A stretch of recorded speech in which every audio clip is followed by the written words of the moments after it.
Please subscribe and don't forget to press the bell icon to get notified whenever we upload a new video.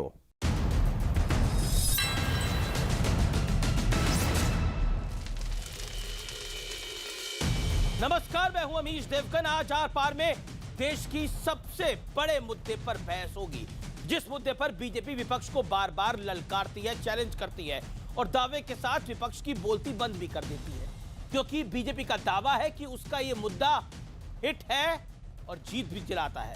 यह ऐसा मुद्दा है जिस पर विपक्ष खुलकर बोल भी नहीं पाता और अब तो इसका विरोध भी नहीं कर पाता है जनाब। वो मुद्दा है हिंदू गर्व की सियासत का। योगी आदित्यनाथ की इस पर विपक्ष को खुली चुनौती है कि अगर वो सत्ता में रहकर हिंदू गर्व की बात भी करेंगे और राजकाज भी करेंगे। और अब तो बीजेपी की इस दाव में विपक्ष भी पूरी तरह फंस चुका है, क्योंकि चुनाव आते ही हिंदू वोट बैंक की खातिर विपक्ष के नेता भी तिलक का सहारा लेने लगते हैं। आज इसी पर होगी देश की सबसे बड़ी बहस। जो हिंदू गर्व की बात करेगा वही देश पे राज करेगा। आज का आर पार इसी पर। मैं हिंदू हूं, मुझे गौरव की अनुभूति होती है अपनी परंपरा पर। क्या उनका फरमान है कि वो हिंदू है, उनका बाप मातारी हिंदू है कि क्या है? जहाँ भी मुझे धार्मिक जगह मिलती है मैं वहाँ जाता हूँ, मुझे अच्छा लगता है, मुझे खुशी होती है। क्या सियासी पार्टियों के कई नेता वोट की खातिर सिर्फ हिंदू बन जाते हैं? घर में बैठ करके आप जो है जनेऊ लगाएंगे और बाद में जब बाहर जाएंगे तो टोपी लगा करके फिर घुटने टेकने लग जाएंगे। क्या हिंदुस्तान में हिंदू पॉलिटिक्स से ही सत्ता का रास्ता निकलेगा? मानिए जो भी कोई कानून पास करा कि हिंदू कौन है मुस्लिम कौन है। अगर हम हैं हिंदू तो आपको स्वीकार करना पड़ेगा हम हिंदू हैं।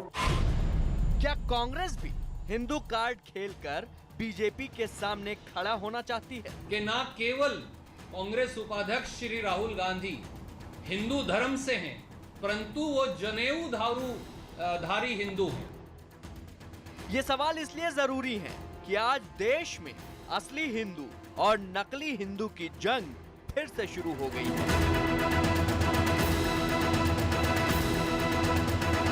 और उत्तर प्रदेश के सीएम योगी आदित्यनाथ ने तो विपक्ष को मौका परस्त हिंदू करार दे दिया।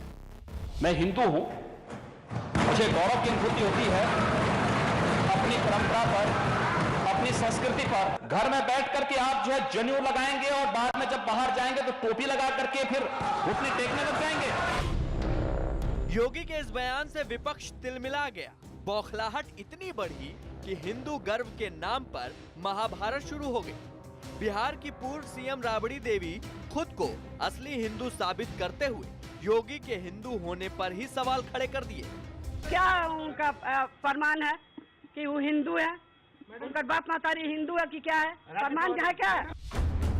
राबड़ी देवी के बाद सियासत के हिंदू गर्व के तवे पर सेकी जा रही रोटी में हिस्सेदारी के लिए समाजवादी पार्टी भी कूद गई और अखिलेश यादव ने मोर्चा संभालते हुए योगी पर हमला बोला। कह दिया कि हम हिंदू हैं, हम उनसे जानना चाहते हैं, बताओ हम क्या हैं, ये बता दो हमें पहले।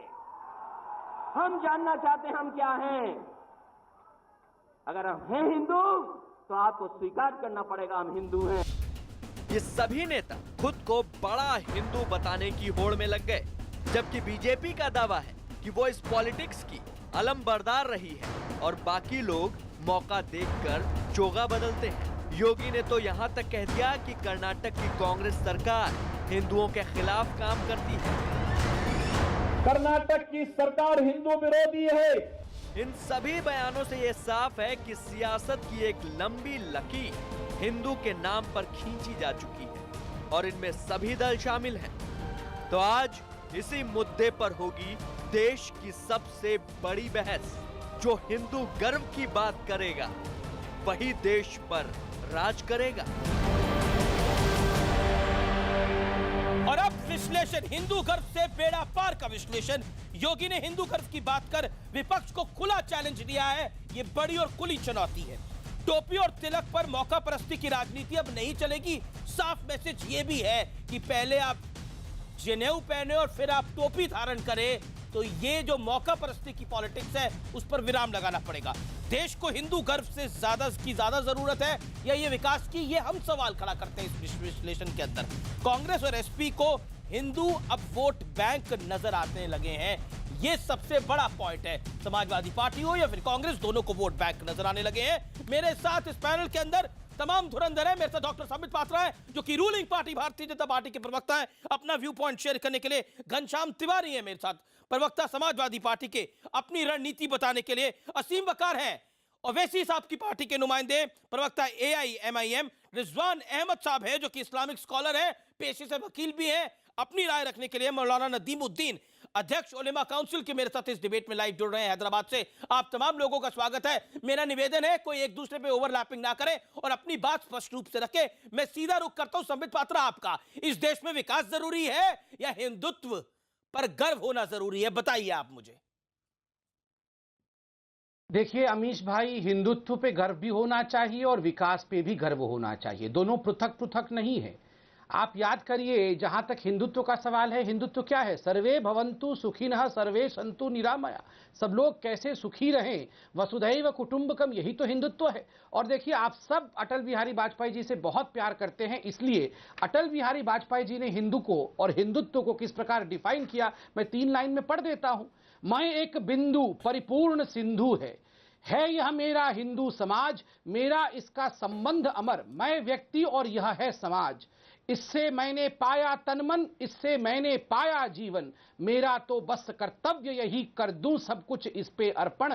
मैं तो समाज की ठाठी हूं, मैं तो समाज का हूं सेवक, मैं तो समष्टि के लिए व्यष्टि का कर सकता बलिदान अभय। हिंदू तनमन हिंदू जीवन, रग रग हिंदू मेरा परिचय। और याद रखिए, चंद दिनों पहले किस प्रकार से कुरैशी साहब, जो कि इलेक्शन कमिश्नर रह चुके हैं, उन्होंने खुद कहा आज हिंदुस्तान धर्मनिरपेक्ष पंथ निरपेक्ष इसलिए क्योंकि हिंदुस्तान में मेजॉरिटी हिंदू हैं। इसलिए गर्व करिए हिंदू होने पर भी। जी आपने अपनी बात रखी। घनश्याम तिवारी मेरे साथ है। घनश्याम तिवारी, मैं आपका रुख करता हूं। योगी आदित्यनाथ ने खुला चैलेंज कराया आपको, कांग्रेस को, तमाम विपक्षी दलों को, कि अगर आपको हिंदू होने पर गर्व है तो टोपी और जनेऊ एक साथ कैसे चलेगा? कि यानी अपनी, जिसे कहते हैं अपनी सुविधा के अनुसार की पॉलिटिक्स। देखिए मैं देश के 8 राज्यों में रहा हूं, वहां के वायुसेना के कैंपों में रहा हूं, और वहां हर त्योहार मनाया जाता है। मुझे शर्म आती है कि देश के सबसे बड़े राज्य का मुख्यमंत्री, उसे पता नहीं है त्योहार क्या होता है। त्योहार कोई धार्मिक उत्सव नहीं होता है, उल्लास का माहौल होता है जिससे समाज में भाईचारा बढ़ता है। अगर योगी आदित्यनाथ, उनकी जो राजनीतिक पृष्ठभूमि रही है, वो समाज को तोड़ के बनी है, समाज को जोड़ के बनी है। जो व्यक्ति समाज के ताने बाने को नहीं समझता, जिसकी समाज में कोई जिम्मेदारी नहीं है, उनके भाषण को कैसे देखते हैं? क्या वो अखिलेश यादव से बड़े हिंदू हैं? जब अखिलेश यादव कोई कार्यक्रम करते हैं और पूरे समाज की सोचते हैं, हिंदू वो है जो पूरे समाज की एक धुरी से सोच सके। मैं केंद्रीय विद्यालय में पढ़ा, राष्ट्रपति पुरस्कार से सम्मानित हुआ, देश की सेवा करने के लिए राजनीति में आया हूं। क्या यह हिंदुत्व नहीं है? ये जो लोग हिंदुत्व उसे मानते हैं कि हम दंगे भड़का सके, ये देशद्रोह है। देश में दंगे लाना देशद्रोह है, और देशद्रोही हिंदू नहीं होते। योगी आदित्यनाथ के ऊपर किस तरह के मुकदमे चल रहे हैं? ये कर्नाटक में जाते हैं, बोलते हैं कि वहां के मुख्यमंत्री हिंदू नहीं है। केरल में जाते हैं, कहते हैं कि लव जिहाद हो गया है। अब जिस राज्य की जिम्मेदारी उन्हें मिली है, वहां पर बच्चों को स्वेटर नहीं दे पाते। क्या बच्चों को स्वेटर दे देते तो छोटे हिंदू हो जाते? क्या किसानों को आलू के दाम दे देते तो छोटे हिंदू हो जाते? क्या अगर दंगों पे कंट्रोल कर लेते? इंडिया टुडे ने रिपोर्ट किया पिछले महीने, उत्तर प्रदेश में पिछले 10 महीने में जितने दंगे हुए कभी नहीं हुए। क्या छोटे हिंदू हो जाते? एक नाकारा मुख्यमंत्री जो देश के दलितों को और पिछड़ों को सांप और छुछुंदर कहता है, वो स्वयं को हिंदू बता रहा है। ये उनकी सामंती सोच का उदाहरण है, ये उनकी मोरल बैंक्रप्सी का उदाहरण है। मोरल बैंक्रप्सी है, सामंती सोच है। संबित पात्रा जवाब तिवारी को 40 सेकंड आपकी बात है। संबित पात्रा, देखिए मैं आपको बता दूं, उत्तर प्रदेश में किस प्रकार का शासन चल रहा है, उसके लिए मुझे यहां भाषण देने की आवश्यकता नहीं है। खुद आपका स्टूडियो उत्तर प्रदेश में है, आप बाहर जाते होंगे, घनश्याम भाई मेरे बाहर जाते होंगे तो उनको महसूस होता होगा। मगर जहां तक टोपी और तिलक की राजनीति का सवाल है, मैं इस पर कहना चाहता हूं। देखिए, हिंदुस्तान में एक रिवाज चल रहा था धर्मनिरपेक्षता के नाम पर, जिस प्रकार से एक वर्ल्ड कप चल रहा था कि इस नाम से संसाधनों पर पहला हक किसका है? मुसलमानों का है। टोपी और तिलक लगा के राजनीति करना है। यहां हमारे मुसलमान भाई भी बैठे हैं। मैं अभी आप रिजवान साहब से पूछिए, 3 दिन पहले मैं और रिजवान साहब होली के दिन एक डिबेट पे थे। गलती से रिजवान साहब के माथे पर अबीर लगा हुआ था। तमाम मुसलमान भाई जो उस डिबेट पे आप ही पे चैनल पे थे, शायद आप ही एंकर थे, इस प्रकार लताड़ रहे थे रिजवान जी को कि तेरी इतनी हिम्मत कि तूने अपने माथे पर तिलक लगा लिया, अबीर लगा ये लिया। समाज अरे को मैं तोड़ने तैयार वाली हूँ भाषा है। टोपी यही पहन। समाज को तोड़ने वाली भाषा सुनिए, है, आप जो रिजवान, संबित पात्रा बोलते हैं, वही योगी आदित्यनाथ बोलते हैं। मैं आपके बीच में बिल्कुल नहीं बोला, सुनने दीजिए, मुझे बोलने दीजिए, फिर आप बताइएगा। देखिए, मैं टोपी पहनने को तैयार हूं। क्या यहाँ बैठे एआईएम के प्रवक्ता जो हैं वो दिवाली में तिलक लगा लेंगे? क्या यहाँ जो उलेमा काउंसिल के अध्यक्ष बैठे हैं ये मेरा प्रसाद खा लेंगे? अरे मैं जाऊंगा आपके घर पे साहब, आपके साथ ईद मनाऊंगा, मगर आप तिलक लगाएंगे, आप तिलक लगाएंगे। अरे घनश्याम तिवारी, आप जैसे जयचंदों के कारण हिंदुओं का पतन हुआ है, याद रखिएगा इस बात को। एक व्यक्ति जो निरंकुश नकारा सरकार देता है, ठीक है, बच्चों को स्वेटर नहीं दे पाता, किसानों की जयचंद कहना ये बिल्कुल आवश्यक है। आपको जयचंद कहना भी शोभा नहीं देता। बहुत शर्म की बात है संबित पात्रा। आपके मैं जयचंद के राजा थे भैया, साधारण भाषा में कहूंगा, आपके नाम का संक्षेप होता है सपा। कम से कम अपने नाम का तो लिहाज कीजिए। ठीक है, ओके, चल। अब संबित पात्रा को भी अब सपा में लेना चाहते हैं, लेकिन संबित पात्रा आना चाहते हैं, नहीं आना चाहते, वो अलग बात है। मैं इस डिबेट को आगे रुकता हूं। मौलाना नदीमुद्दीन, इस देश के अंदर अब हिंदू भी वोट बैंक दिखने लगा है, और योगी आदित्यनाथ खुलकर कहते हैं कि अगर दम है तो हिंदू गर्व की बात करो, जैसे बीजेपी और मैं करते हैं। बताइए क्या कहते हैं आप? देखिए, हिंदू होना या गर्व की बात करना गलत नहीं है। वो देश के यूपी के मुखिया हैं जी, मुख्यमंत्री हैं। मेरा एक प्रश्न है समित पात्रा जी से कि वो कह रहे थे कि तिलक और टोपी, मैं बताइए वाजपेयी जी तिलक और टोपी क्या वाजपेयी जी नहीं लगाते थे? शिवराज चौहान जी हमारे मध्य प्रदेश के सीएम हैं, क्या वो टोपी के साथ, तिलक के साथ टोपी नहीं लगाते थे? राजनाथ सिंह तिलक के साथ टोपी नहीं लगाते? हमारे तेलंगाना के सीएम केसीआर हैं, उनसे बड़ा हिंदू क्या है? एक तरफ यज्ञ कराते हैं और सारे धर्मों का एहतराम करते हैं। अभी वो कह रहे थे कि मौलाना साहब आप क्या चाहते हैं? आपकी राय में सेकुलर वही है जो टोपी भी लगाए, जो तिलक भी लगाए, वही सेकुलर है? बिल्कुल बिल्कुल। अगर कोई तिलक लगा ले तो वो सेकुलर नहीं है? तिलक लाइए, अरे स्टूडियो में तिलक लगाइए, मौलाना को तिलक लगाइए, तिलक लगाइए मौलाना को। मौलाना आप भी तो सेकुलर हो जाइए। अरे सुनिए, हाँ बिल्कुल, अरे कोई है स्टूडियो में, तिलक लाइए, तिलक लाइए, मौलाना का तिलक लगाइए, फिर देखते हैं मौलाना कैसे सेकुलर रहते हैं। अभी लगाइए। अरे अमीश जी कोई है? सुनो ना, थोड़ा सा सुनो ना, पहले तिलक लगाओ ना। अरे पहले तिलक लगाओ। आप कम्युनल होकर क्यों बैठे हैं? आपने कहा तिलक और टोपी दोनों होना चाहिए। देखिए, आपके ऊपर टोपी तो है ही, आशीर्वाद टोपी का है, तिलक भी अभी लगा देते हैं, फिर देखते हैं। आप भी सेक्युलर हो जाइए ना, आप सेक्युलरों की डिबेट करिए। अमीश भाई, कोई अगर है आपके पास चुटकी भर सिंदूर है तो मंगाइए, आज लगा देता हूँ। जी, ओके, नदीमुद्दीन को जवाब तो लेंगे। नदीमुद्दीन को 20 सेकंड और दीजिए। Late Nadimuddin complete. नदीमुद्दीन साहब बोलिए। अभी वो कह रहे थे कि प्रसाद नदीमुद्दीन साहब खाएंगे। अरे क्यों नहीं खाएंगे? प्रसाद अल्लाह का रिज़्क़ है, प्रसाद अल्लाह की नेमत है। जब से भाजपा सरकार आई है, ध्रुवीकरण, बांटने की, नफरत फैलाने की राजनीति कर रहे हैं। ये विकास के नाम पर आए थे, अभी क्या कह रहे हैं? श्री अरे हम जो है वो बना देंगे, उसके बाद हम बात करेंगे। ये सब नफरत की राजनीति कर रहे हैं। हिंदू और मुसलमान विकास तो कर नहीं सके, मैं रिजवान साहब से जवाब लूंगा। रिजवान साहब, तबाही की राजनीति कर रहे हैं, बात हो रही है, बर्बादी की विकास की बात हो रही है, और हिंदू गर्व की बात हो रही है। नदीमुद्दीन साहब इन तीनों को साथ जोड़ के देख रहे हैं, बताइए। देखिए अमित जी, थोड़ा सा पीछे जाऊंगा, बहुत जल्दी बात खत्म करूंगा कि आजादी के टाइम पर और जब खूनी बंटवारा इस देश का हुआ मजहब के नाम पर, तो एक ऐसा वर्ग था, राजनीतिक वर्ग इस देश में, जो इस बात से नाराज था कि इस खूनी बंटवारे के बाद भी हिंदुस्तान में मुसलमान जो रह रहा है वो हिंदुस्तान की मुख्य धारा में ना मिलके कट्टर धार्मिक सोच के साथ रह रहा है। साहब, आप अपनी बात सही करिए। 70 मुसलमानों ने अरे भाई, will you shut up, will you let me speak? Jamiat Ulama Hind ने अमीश भाई, आप मुझे बुलाते हैं और ये आप बदतमीजी शुरू कर देता है। नहीं, देखिए, अरे यू शट अप, बोलिए। नदीमुद्दीन साहब, आप उनको 40 सेकंड अपनी बात रखने दीजिए, फिर आप अपनी बात कहिएगा। Is he mad? What is the problem with you? आप सही बात तुम्हारे घर वालों ने तुम्हारे मदरसे में आपको दलाली करना है तो अच्छी तरह से दलाली करो, सही बात करो। तुम्हें तमीज नहीं सिखाई गई क्या? अरे तुमको तमीज है नहीं। हाँ, जिंदगी भर बदतमीज अब थे, आज हुआ भी हो। ये तमीज हमें सीखना नहीं आता। Nadimuddin, no personal attack. Rizwan साहब, नो पर्सनल अटैक। मेरी डिबेट में पर्सनल अटैक होगा तो मैं आप दोनों की बात नहीं आऊंगा। रिजवान साहब, आप अपनी बात कंप्लीट करिए। ठीक, रिजवान साहब, मेक योर पॉइंट। अरे मेरे पास क्यों नहीं आएंगे, मैं क्या कर रहा हूं? रिजवान साहब, मेक योर पॉइंट नाउ। तो हुआ ये कि 70 साल मुसलमान इस देश में रहते हुए मजहब के नाम पर अकड़ा रहा और कुछ राजनीतिक दलों ने उस अकड़ को बर्दाश्त किया और अकड़े हुए मुसलमान को अपने गले लगाया। अब मुसलमानों की मईशत अच्छी नहीं हो, कहां से मुसलमानों की इकोनॉमिक अच्छी नहीं है, कहां से करेगा? पॉलिटिकल पावर नहीं है, कहां से करेगा? जाहिलों को बुलाते हैं नेशनल टीवी पे, ऐसे कैसे बात हो सकती है अमीश भाई? ये क्या बात होती है? आप ऐसे जाहिलों को टीवी पर बुलाते हैं?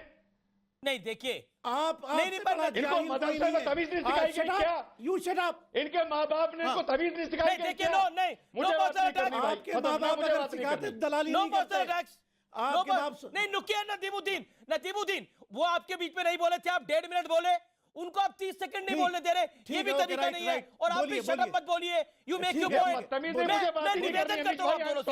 Okay, Syed Rizwan on screen, nobody else. Syed Rizwan on screen, nobody else. Mister Rizwan, make your point. अरे मैं क्या बात करूं अमीश भाई? इस तरह बात नहीं होती है। इस तरह no, I can not make my point. I am sorry, I can not make my point. I can not. एक 40 सेकंड की बाइट में 4 बार आप इंटरफेयर करवा रहे हैं एक आदमी से। आई can not make my point. I am sorry. You make your point mister Rizwan now. Mister Rizwan, make your point. अरे फिर मैं बोलूंगा, फिर वो नहीं, he will not speak now. Make your point. क्या बाइट बोले आदमी साहब? आप बोलिए अपनी बात रखिए। नो, मेरी आप अपनी बात रखिए मिस्टर रिजवान। नो। अरे सर, खत्म हो गई बात ना अमीश भाई। क्या बोलूं भाई मैं? क्या बोलने जा रहा था? ये जाहिल मदरसे के पढ़े लिखे जाहिल लोगों को आप नेशनल टीवी पे बुलाते हैं। No, I am not speaking. देखिए, वो भी पैनलिस्ट है और वो अध्यक्ष है उलेमा काउंसिल के। I love you but I won't speak. Okay, ठीक है, ये आपकी मर्जी है। मैंने आपको पूरा मौका दिया, आपको भी 30 सेकंड मिले। ओके, असीम वकार, क्या कहना चाहते हैं आप? खुला चैलेंज है ये, आपकी मुस्लिम पॉलिटिक्स है। योगी आदित्यनाथ कह रहे हैं कि हिंदू होने पर गर्व है। हेलो जी वकार साहब। हेलो, जी देखिए, सीधी सी बात तो कि अब जो लोग हिंदू गर्व की बात कर रहे हैं, इनके पता नहीं कहां ये पढ़े हैं, कौन सी गली में ये पैदा हुए हैं, कहां इनकी तरबियत हुई है, क्या इस लायक लोग हैं कि इनको नेशनल टीवी पे बुलाया जाए? No, I am sorry. एक डिबेट में पहली बाइट में 4 बार वो जाहिल आदमी बीच में मैंने आपको बोला, उसके बाद आपको मौका मिलेगा। मैंने आपको बोला आपको मौका मिलेगा। ऐसे थोड़ी मौका दिया जाता है अमीश भाई। नो, ऐसे नहीं मौका दिया जाता। बोलना है चुप कराओ। कोई नहीं है। पता लगाइए कौन सी गली की पैदाइश है आदमी, गली की पैदाइश है, स्कूलों की पैदाइश है, इनकी क्या एजुकेशन हुई है?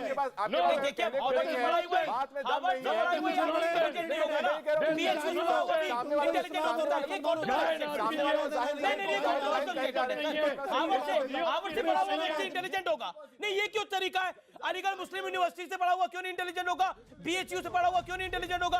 आप हार्वर्ड का नाम ले रहे हैं। नहीं, आपने ये बात पॉइंट ठीक रखा। आप नहीं, मैंने उनको रोका, मैंने सैयद रिजवान को भी रोका। और सैयद रिजवान पे ये डिबेट नहीं है। ये सैयद रिजवान पे डिबेट नहीं है। ये सैयद रिजवान पे डिबेट नहीं है। मैं ये बार बार कह रहा हूं। और ये मैं कहना चाहता हूं, हार्वर्ड से पढ़ा हुआ इंटेलिजेंट नहीं होगा इंटेलिजेंट, लेकिन सिर्फ वही इंटेलिजेंट नहीं होगा, कोई और भी इंटेलिजेंट हो सकता है। मैं अंतराल ले रहा हूं, ब्रेक के बाद मैं बता रहा हूं। अपना मूड ठीक कर लीजिए रिजवान साहब। और मैं माफी चाहता हूं आपसे भी असीम वकार साहब। ब्रेक के बाद आप ही से डिबेट शुरू करूंगा। वापस आ रहा हूं।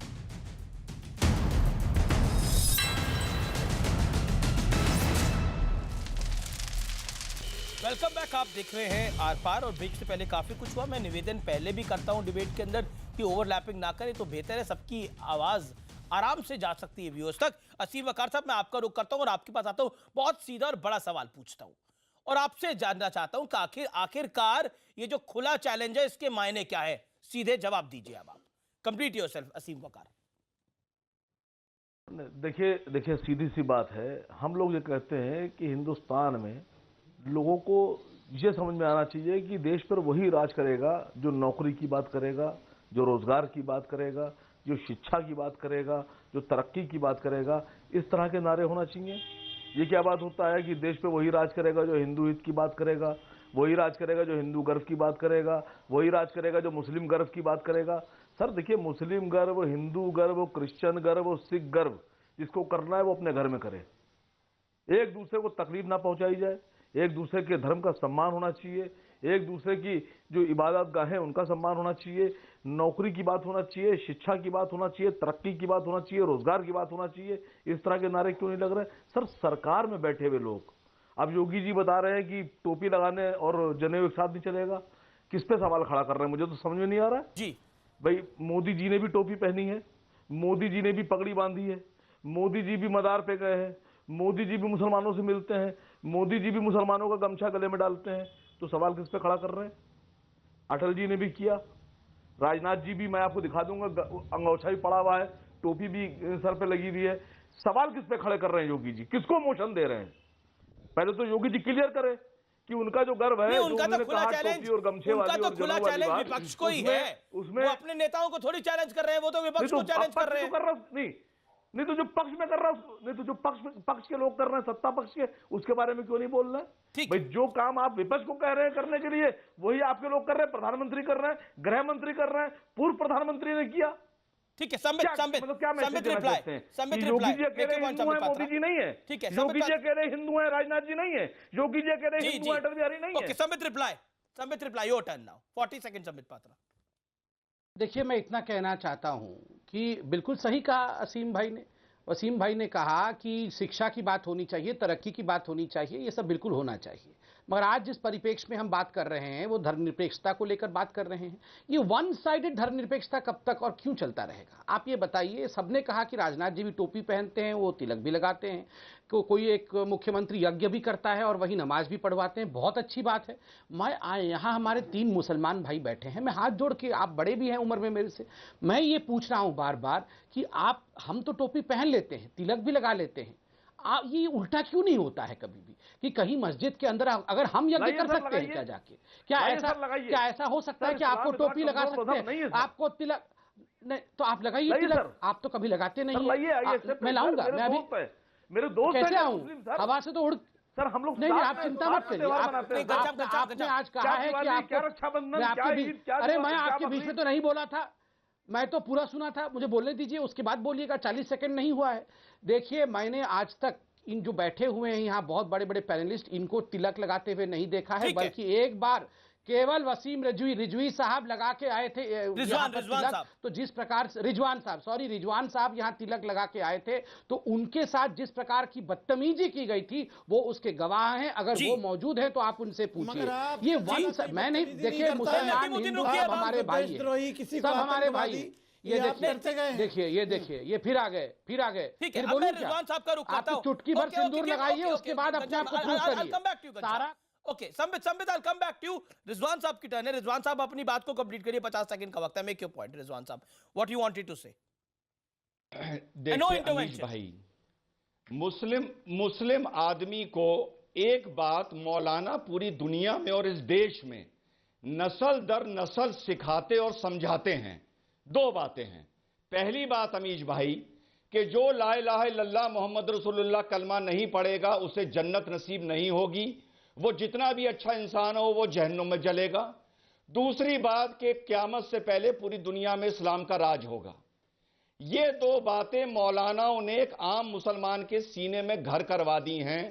आम मुसलमान होते हुए बाय डिफॉल्ट सेकुलर नहीं हो सकता, क्योंकि सेकुलर का मतलब होता है सारे मजहबों का सम्मान करना। अब एक ऐसा राजनीतिक दौर इस देश में आया है तुष्टीकरण खत्म होने के बाद, जो ये कह रहा है कि हम ऐसी विचारधारा वाले मुसलमानों को गले लगाने को तैयार नहीं हैं, जो टोपी के लिए तो तैयार हो लेकिन तिलक के लिए तैयार ना हो। अब ये नई विचारधारा आई है और इस विचारधारा के साथ मुसलमान को रहना पड़ेगा। 50 सेकंड हो गए। चाहे वो खिसिया के रहे चाहे वो इनके साथ एडजस्ट करके रहे। घनश्याम तिवारी कुछ कहना चाहते हैं आपको? मैं नहीं जानता कि संबित पात्रा जी या योगी आदित्यनाथ जी या रिजवान साहब कितने गांवों में रहे हैं, कितने देश के कितने राज्यों में पले बड़े हैं। मैं इतना बता देता हूं, आप मेरे गांव चलिए। मैंने एक फिल्म बनाई थी वहां के फोक कल्चर, लोक संगीत के ऊपर, जिसमें 2 मुस्लिम बंधु थे जो एक शिव मंदिर में हर रोज शहनाई पर शिव भक्ति करते हैं।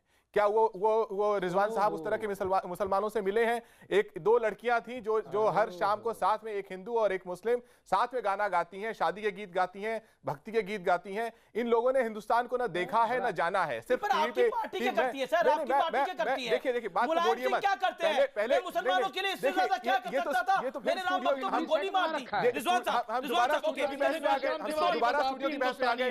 रिजवान साहब जिसे अकड़ा हुआ मुसलमान कह रहे हैं, आप देखिए हमारे देश में अब्दुल हमीद की वीरता हिंदुओं को भी, मुसलमानों को भी, सिखों को भी, हर एक को इंस्पायर करती है। जिसे वो अकड़ा हुआ मुसलमान कह रहे हैं, वो स्टूडियो में बैठा है, और जो देशभक्त मुसलमान है वो देश भर में अपना काम कर रहा है। जो देशभक्त हिंदू है देश भर में अपना काम कर रहा है, वो भाईचारे से। अंतिम बात कहूंगा, अंतिम बात, 10 सेकंड, आखिरी बात। होली के दिन यहाँ बड़ा ज्ञान दे रहे हैं, आखिरी बात, मुलायम सिंह को नहीं दिया था ज्ञान, बताइए ना। सुन लीजिए, होली से आजम खान को नहीं दिया था। 10 सेकंड आपने कहा, सुन लीजिए। होली से एक दिन पहले, होली के दिन और होली के बाद मेरे घर तमाम रिपोर्टर्स आए, अलग अलग बाइट लेने के लिए आए। उसमें हिंदू भी थे और मुसलमान भी थे। हर किसी ने बड़ी खुशी से गुजिया खाई, हर किसी ने रंग लगाया, हर किसी ने होली मुबारकबाद कही। क्या वो अकड़ा हुआ मुसलमान है? Rizwan sahab, respond to Ghanshyam Tiwari, 30 seconds. Syed Rizwan, 30 second, respond to Ghanshyam Tiwari. Ghanshyam ji, Hindu में कोई कमी है नहीं, मुसलमान में कोई कमी है नहीं। हिंदू मुसलमान के प्यार के आप लोग टीवी पे बैठ के पेंग उड़ाते रहते हैं, और धरातल से आप लोग जुड़े हुए हैं नहीं। हमें आप ऐसे समझाते हैं जैसे मैं जर्मनी में पैदा हुआ और वहां से हिंदुस्तान आया हूं। अरे साहब, मैं भी उतना हिंदुस्तानी हूं जितने आप हैं। हिंदुस्तान और मैं, मुसलमान और हिंदू के बीच में धर्म के आधार पर खाई बनी हुई है। इस बात को स्वीकारिए। और खाई बनाने में आप जैसे लोगों का बहुत बड़ा हाथ है, जैसे लोगों का बहुत बड़ा हाथ है, ओवैसी जैसे लोगों का बहुत बड़ा हाथ है। समझे आपने कहा इस देश का सारा मुसलमान अकड़ा हुआ है, मौलवी से सीखता है, और आप टीवी में बैठ करके दूसरे लोगों को जाहिल कहते हैं, पूछते हैं उनके माँ बाप कहाँ हैं, कहाँ पैदा हुए। देखिए आपकी भाषा में, आपके उदाहरण में आपका व्यक्तिगत अनुभव दिखना चाहिए, तब आपकी बात में दम है। अगर आपकी भाषा में, आपके उदाहरणों में व्यक्तिगत अनुभव नहीं दिखाई दे रहा है, तो आप सिर्फ टीवी पर सुनाने के लिए बोलते हैं, अपने जीवन के अनुभव को नहीं शेयर कर रहे हैं। ठीक है।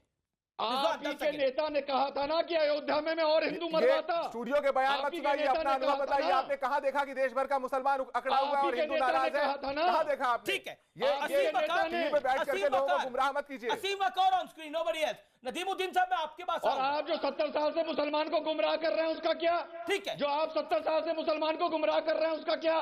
ठीक है, असीम वकार, देखिए ये हिंदू मुसलमान की डिबेट को मैं नहीं बनाना चाहता। मैं बात करना चाहता हूं कि जिसकी बात इस समय कांग्रेस कर रही है, जिसकी बात समाजवादी पार्टी कर रही है, क्या आप इस बात से इंकार कर सकते हैं कि कांग्रेस और समाजवादी पार्टी दोनों को अब हिंदू में वोट बैंक दिखता है? क्या ये सच्चाई नहीं है? राहुल गांधी सिर्फ मंदिर नहीं गए गुजरात के अंदर, ये सामने है हमारे। सर, हम सिर्फ बीजेपी को टारगेट कर सकते हैं लगातार। हिंदुओं का तुष्टीकरण हो रहा है जी। क्या कह रहे हैं आप? हिंदुओं का क्या बोला आपने? हिंदुओं का तुष्टीकरण हो रहा है सर, अपीजमेंट हो रहा है, अपीजमेंट कर रहे हैं लोग, तुष्टीकरण कर रहे हैं लोग सर, ये अपीजमेंट कर रहे हैं। ये बार बार इस तरह की बातें करते हैं। मैं आपसे फिर कह रहा हूं, एक बार भी इन्होंने नहीं कहा, मैंने जो बात कही कि इशारा किसकी तरफ कर रहे हैं। आपने कहा टोपी और तिलक एक साथ नहीं चलेगा। सर, टोपी तो मोदी जी पहन रहे हैं, बोलिए तो क्या योगी जी के हिसाब से वो हिंदू नहीं है? राजनाथ जी हिंदू नहीं है? इस पे जवाब तो दे दीजिए। अखिलेश पर आप क्या कहेंगे? अखिलेश यादव पे क्या करेंगे जिसकी बाइट मैंने आपको सुनाई? राहुल गांधी पर आप क्या कहेंगे जिनकी बाइट मैंने आपको सुनाई? चलो, बीजेपी तो शुरू से हिंदुत्व की बात करती आई है, ये नए नवेले हैं, जिनको हिंदू में वोट बैंक दिखता है, उस पर क्या कहेंगे अब आप? अब तो इनमें हो लगी है राहुल जी में और बीजेपी वालों में कि कौन बड़ा हिंदू, कौन बड़ा ब्राह्मण, किसकी तरफ हिंदू भागेगा, किसकी तरफ हिंदू जाएगा, कौन हिंदू का वोट लेगा। लेकिन मैं ये पूछ रहा हूं कि योगी जी को ये भाषण देने से पहले ये बात बताना चाहिए थी, नहीं बताई है तो प्रवक्ता जी बता दे। ठीक है, भाई बड़े काबिल है माशाल्लाह से, तजुर्बा, वो बड़ा बेहतरीन जवाब देते हैं। मैं पूछ रहा हूँ, बताइए क्या योगी जी का इशारा उसमें जो उन्होंने किया, उसमें क्या मोदी जी और राजनाथ जी शामिल नहीं है? ठीक है, जवाब अखिलेश जी, ममता जी और बाकी लोग शामिल हैं। ये पहले बात हो गई सर, ये पहले बात हो गई, इसका जवाब हो गया अखिलेश और राहुल गांधी। संबित पात्रा, देखिए मैं बहुत आदरपूर्वक कहूंगा कि सुनिए तो सही, मैं आदरपूर्वक कह दूं, ओवैसी जी को मैं नियो जिन्ना मानता हूं। जिन्ना तो चला गया, मगर किस प्रकार पुनः जिन्ना आया और भारत में बंटवारे की राजनीति। हाँ, और श्री बहुत बढ़िया, मानिए, मुझे पूरा बोलने दीजिए। ठीक है, मानिए, मगर मुझे अभी बोलने दीजिए थोड़ा देर मन में। हाँ तो मन में मानिए ना, अभी बोलने दीजिए मुझे। आप लिटिल गोडसे हैं साहब, मन में मानिए, मुझे बोलने दीजिए। ठीक है, ठीक है, ठीक है। गोली मारी उन्होंने। अरे देखिए, ये मुझे बोलने नहीं देंगे, वही इनको देखिए देखिए देखिए जरा रिजवान साहब, ठीक, इनको जाहिल बोलते हैं, क्या खराब बोलते हैं? ये 9वीं क्लास पास लोगों को जाहिल बोलते तो क्या खराब बोलते हैं? बताइए रिजवान साहब, सही बोलते हैं? आप मुंह से गोली चलाते हैं। बैठिए, असली वाला अब मैं बोल, वो बंदूक से चलाता था। देखिए, चलिए आप कहीं और से गोली चलाइए, बैठिए, मुझे बोलने दीजिए। वफादारों को मुंह से गोली चला देते हैं। चलिए, हाँ आप कहीं और से गोली चलाइए ना, मैंने रोका है क्या आपको? आप चलाइए, बैठिए और चलाइए। हाँ हाँ, बैठिए आप तो मुंह से गोली चलाते हैं। अमीश भाई, मैं 40 सेकंड बता दूं, 40 सेकंड में बात कर लूं। Okay, make your point. मैं ओवैसी साहब को नियोजिन्ना कहता हूं, इसलिए उनके प्रश्नों आईएएस को वो क्या देते हैं, लीगल एड देते हैं, छोटा कोट से कहता हूं, धर्मनिरपेक्षता के नाम पे। इसलिए अरे बैठ जाओ, अरे भैया बैठ जाओ, मदरसा से पढ़े हुए बैठ जाओ। हाँ नहीं, इसीलिए श्री रविशंकर की बात भी आई सामने, तो और नीचे ही बैठ जाओ ना पूरा। हाँ, आप मुझे बोलने देखिए असीम भाई, यहाँ पर ये सब हम लोग को बोल रहे हैं कि टोपी पहनो। एक छोटी सी मुस्लिम लड़की जब एक टीवी कार्यक्रम में कीर्तन गा देती है तो यही लोग फतवा जारी करते हैं। यही लोग फतवा जारी करते हैं। जब याकूब मेमन को फांसी होती है तो यही नियो जिन्ना कहता है Yakub Memon was hanged because he was a Muslim. और एक मुसलमान जब योगा सिखाती है तो यही जो बैठा हुआ है नियो जिन्ना का चेला, ये आके कहता है कि इसको देश से बाहर निकाल देना चाहिए, ये लड़की गद्दार है, ये योगा सिखाती है। ट्रिपल तलाक पे जब सुप्रीम कोर्ट जजमेंट देती है तो ओवैसी कहते हैं कि ये ट्रिपल तलाक पे जजमेंट देने वाला ये सुप्रीम कोर्ट कौन है? देखिए, हम सदियों से ये कठमुल्लों को चुप कराइएगा, ये कठमुल्लों को चुप करा दीजिए, ये कठमुल्लों को चुप करा दीजिए, कठमुल्लों को चुप करा दीजिए। अरे कठमुल्ले बैठ जाओ, कठमुल्ले बैठ जाओ, मानने वाले बैठ जाओ, कठमुल्ले मत चिल्लाओ, आप दोनों कठमुल्ले लेना चाहिए, पूजा करने वाले आप कठमुल्ला बोल रहे हैं। ठीक है, बैठ जाओ, आप कठमुल्ले हो। कठमुल्ले मतलब जो कट्टरपंथ होते हैं, समझिए। गोडसे गांधी के हत्यारे। बैठ जाओ। अरे भैया, ये आईएएस के दोनों की बात हो रही है सिर्फ। अरे बगदादी, अरे बगदादी पाकिस्तान के पैसा से घर चलता है इस मौलाना का, यहाँ आके ये भक्त बना हुआ भारत का। कंधार में अरे मौलाना, मैं ब्रेक के लिए रुकता हूँ, लेकिन ब्रेक के बाद में उस बड़े सवाल पर आऊंगा जो अभी तक अनआंसर्ड है। कभी श्री रविशंकर की ढाल ली जाती है तो कभी गोडसे की बात की जाती है। मैं ब्रेक ले रहा हूं, लेकिन अंतराल के बाद वापस आ रहा हूं मुद्दे के ऊपर। आप देखते रहिए। Welcome back. क्या हिंदू गर्व से तमाम सियासी पार्टियों का बेड़ा पार हो रहा है? और मैं सीधा अपने पैनल को एक बार फिर इंट्रोड्यूस कर देता हूं। डॉक्टर संबित पात्रा है, घनश्याम तिवारी है, अध्यक्ष उलेमा काउंसिल के मौलाना नदीमुद्दीन है, रिजवान अहमद है, इस्लामिक स्कॉलर, अपना व्यू पॉइंट शेयर करने के लिए। नदीमुद्दीन साहब, इस दौर में आपके पास आता हूं और आपसे शुरुआत करता हूं। बहुत सीधा बड़ा सवाल, क्या आपको लगता है कि चाहे अखिलेश यादव हो चाहे राहुल गांधी हो, सबको हिंदू में एक बड़ा वोट बैंक दिख रहा है, इसलिए श्री रविशंकर भी देखिए जो सीरिया की बात कर रहे हैं, जो तमाम चीजों की बात कर रहे हैं, उसके ऊपर कोई खुलकर विरोध भी नहीं कर पा रहा है इसी कारण से? देखिए, पहले कहते थे कि मुस्लिम वोट बैंक है, मुसलमानों का तुष्टीकरण हो रहा था, आज हिंदुओं का तुष्टीकरण हो रहा है। मोदी जी मस्कत जाके मस्जिद में जाते हैं, मोदी जी यूएई में मस्जिद में जाते हैं, मोदी जी गुजरात में जापान के पीएम के साथ मस्जिद जाते हैं। तो मैं कहता हूं कि योगी जी क्या उनको संदेश दे रहे हैं? और समित पात्रा बार बार धमकाते हैं, मुसलमानों को आतंकवादी कहते हैं, देशद्रोही कहते हैं। अभी मिस्टर रिजवान एक अनपढ़ आदमी कादियानी है, मैं उसके सवाल का जवाब नहीं दे रहा हूं। वो कह रहा है कि मुसलमान अकड़ के रह रहा। अब बताइए, योगी धमका रहे हैं, पात्रा धमका रहा है, और मुसलमान कहां से अकड़ के हैं?